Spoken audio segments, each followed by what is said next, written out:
What would life be like if we could own things just by claiming them on a first-come, first-served basis? This simulation lets students consider that question by simulating the rationing of land in American history in that very manner, the Oklahoma land rush of 1893. As student boomers engage in the chaos and excitement of racing for land, they participate in a common experience they can analyze and evaluate afterwards.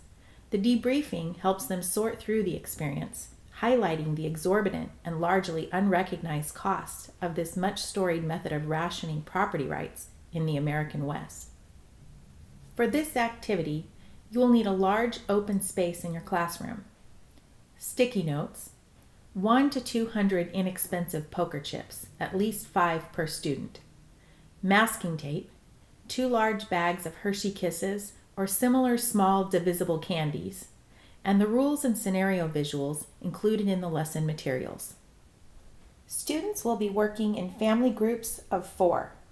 Determine how many groups you will need, then clear a large space in the center of the classroom. Use 4 or 5 desks or chairs as land plots. You will want fewer land plots than there are families, so not every family will get land. Spread them out at one end of the room with 2 to 3 feet around each one. Place a sticky note on each chair, marking each sticky note with a 1, 2, 3, or 4 to indicate that different land plots have different values. You may even want to randomly place a few chairs in the room as detours students will have to maneuver around.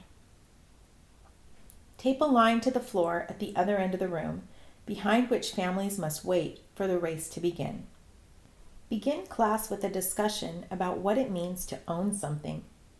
Guide the discussion to this definition, that to own something means that society recognizes your right to use it, to exclude others from using it, and to transfer ownership if you want to. We treat things differently when they own them. Tomas rented a rental car for the week, so did I. And are you going to watch that before you return it? No. No. He invited me out to go drag racing with him,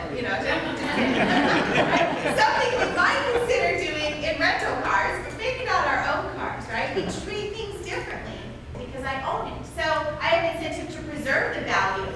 And ownership can also create incentives to increase the value. Does anybody own something and you have an incentive to increase the value? Anybody? Any FFA students in here that are raised like an animal? No? My son is in FFA and he's like begging me to be able to raise a pig next year. I live in the suburbs, okay? So I hope that they will let him keep it at school or something. But his whole goal is that he gets his little baby pig and he'll raise it and then he'll be able to sell it for more. Right? He has an incentive to take care of it, to preserve it, and hope that it increases in value so he can make a return on that. So ownership changes the incentives. What would it be like if you could own something just by being the first to claim it? First come, first serve. Announce that today the class will be doing a simulation of a famous episode in American history where the government gave away land on a first come, first served basis, the Oklahoma land rush of 1893. Show the scenario visual included in the lesson materials and read through it with the class.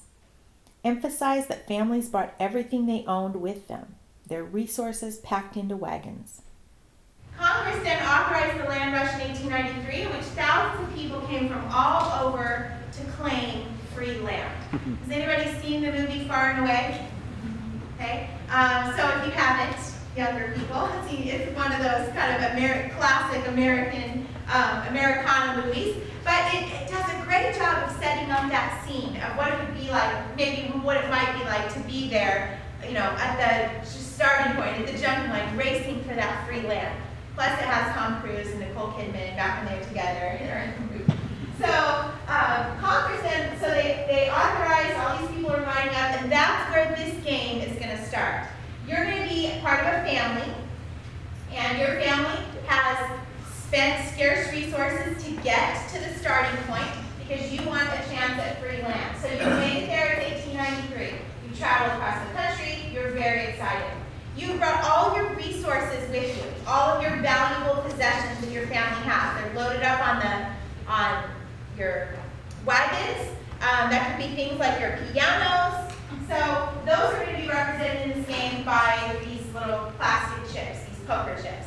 And so these represent everything that's important to you. Tools, you want to take good care of these things. If these fall on the ground, they're ruined. Divide students into their family groups of 4. If you have extra students, designate them to be race marshals and managers for the simulation. Marshals make sure families follow the rules before and during the race. Managers distribute game pieces before the race and candy after. Marshals, I'm going to have a few marshals that are going to help me in this activity. And your objective will be to kind of watch for any people that are breaking the rules. We want to watch for any Sooners, any people that are kind of jumping, crossing the line before we say go.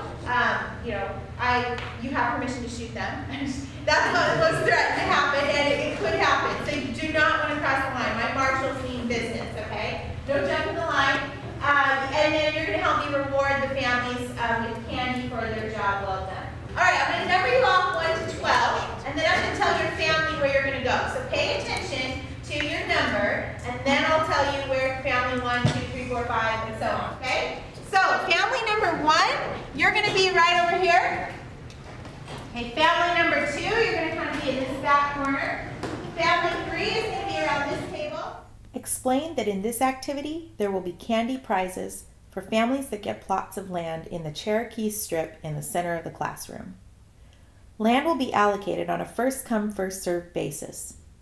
Families may claim plots of land by being the first to pick up the deed, or sticky note, putting the resources and belongings they've carried on the plot, and sitting or standing around the boundaries of the plot they're claiming. The more of their chips they can get to the chair, the larger their reward will be. Distribute 20 poker chips to each family, representing the resources they are bringing with them to the property they hope to claim. Show the rules visual included in the lesson materials and demonstrate how to carry chips, bending arms at the elbow, elbow against the rib cage, and palm of the hand facing the floor. Chips must sit on the back of hands and forearms. You just carry them on the backs of your arms, and if you drop them, it's okay in this room where we're practicing, but once we're in there, if you drop them, they're out of play. All family members must carry some of the chips, and family members should travel together. Chips that fall off become worthless when they hit the ground or another person or object. They may not be retrieved. Give families a few minutes to practice. Marshals should move around the room, judging legal chip carrying. There's a lot going on in the department, yeah. Move the families behind the tape line.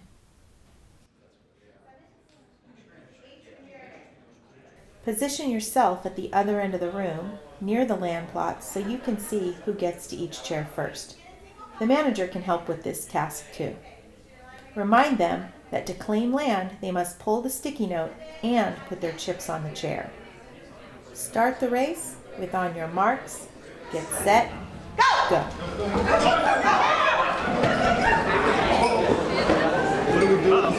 no chips on you. There's no chips on this chair. The race will only last a few seconds.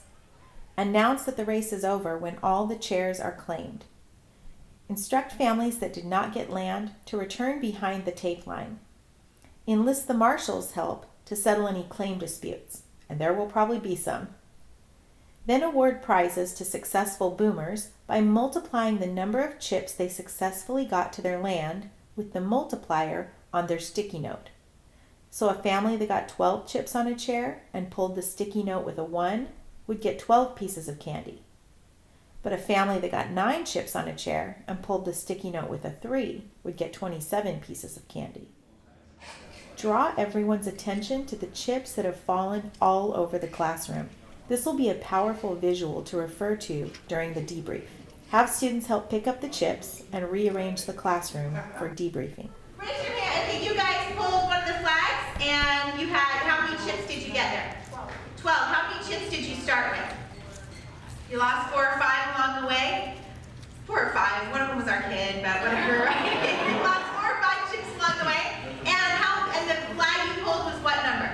1. So the flags have different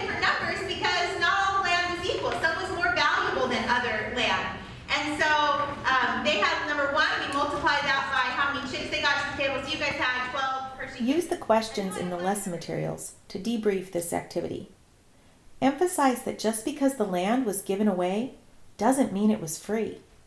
Help them identify and see the real costs families paid for land, and especially the costs paid by families that raced, lost chips, and got no land. What happens is everybody bore some costs. And those costs can be represented by chips in this game, but imagine the real families that were racing for land. Do you think, even though the land was free, did they have to bear some costs to get the land? Preparing rigs and getting things, horses and stuff to even race for the land? That's going to require opportunity costs and choosing some things over others, maybe giving some things up, to maybe trading something so that you get a horse or a wagon to race for the land. So my question is, was the land really free after all? This type of allocation created incentives that resulted in waste and an inefficient use of resources as they raced to capture the scarce land. Just because you take the price away of something, it doesn't mean that it's not scarce anymore. Just because you take the price away, if it's scarce, people still have to compete for it. One way to compete for something is with price. But there's other ways. We can have a dance-off, right? We can have dance competition. We can have arm wrestling. There's other ways to compete. You take away price, people are just going to compete in some other way. In this case, there was no price. The land was just being given away for free. And so how did you compete for the land? You raced for it, right? You raced for it. This type of allocation created incentives that resulted in waste and an inefficient use of resources as they raced to capture the scarce land. While every allocation mechanism has costs and benefits, this example from history begs the question, is there a better way for governments to allocate scarce resources such as land? A great follow-up to this activity is to show the land rush sequence from the 1992 film Far and Away, starring Tom Cruise and Nicole Kidman. The sequence comes near the end of the film and lasts 5 to 10 minutes. Director Ron Howard went to great lengths to include several historical details in this sequence.